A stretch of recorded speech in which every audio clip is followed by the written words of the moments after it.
When Aizawa got the call, he immediately rushed out of his apartment to the hospital.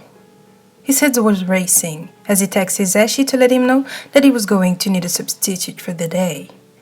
How did you get caught up in this? Weren't you supposed to be at school? Was it critical? Life-threatening? You were his only family left after both of your parents had died. One of the only people left worth protecting, especially considering that you were quirkless. Of course, he had thought you martial arts, but that could only take one so far without formal training. If you had ever died and he wasn't able to save you, he could never forgive himself. He slammed open the hospital door where you were sitting on the bed playing Mario Kart. Well, at least you weren't dead. I've always known you were stupid. He snapped, slightly out of breath, but I didn't know you were stupid enough to run straight into a villain attack. You jumped at his voice. Nonchalantly, you turned back to your game. Oh, hi. Don't hide me when your entire lower half is covered with bandages. He hissed, the vein in his forehead popping out. Harry was worried, and you were just casually ignoring him like you hadn't just almost died. What happened? Well, you paused your game, trying to recollect your thought. I was walking to school with my friends, and one of them forgot their lunch, so we went to the convenience store, to buy some. Turns out there was some wacko villain working havoc in the middle of the city, so naturally, we hide, until the pro hero come and all.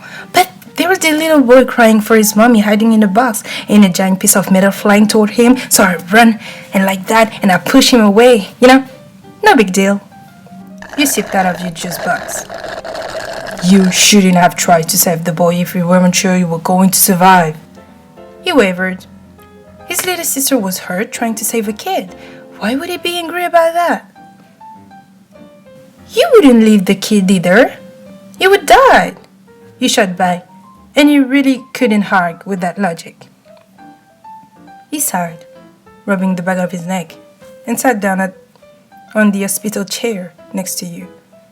Damn, he was really getting way too old to take care of a teenager, especially one as reckless as his little sister.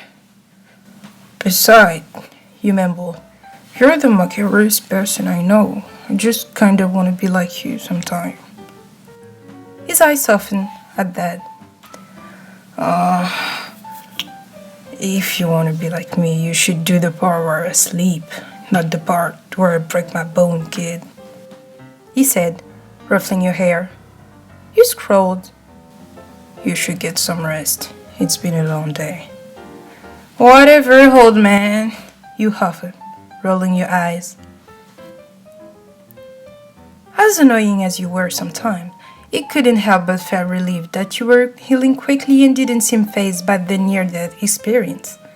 When he was a kid, he was burdened with all the hardships and had to learn how to pick himself up.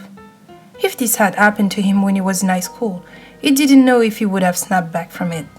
It just proved that you were more brave than him and were going to grow up to be a good person. You were a lot more heroic than you let on.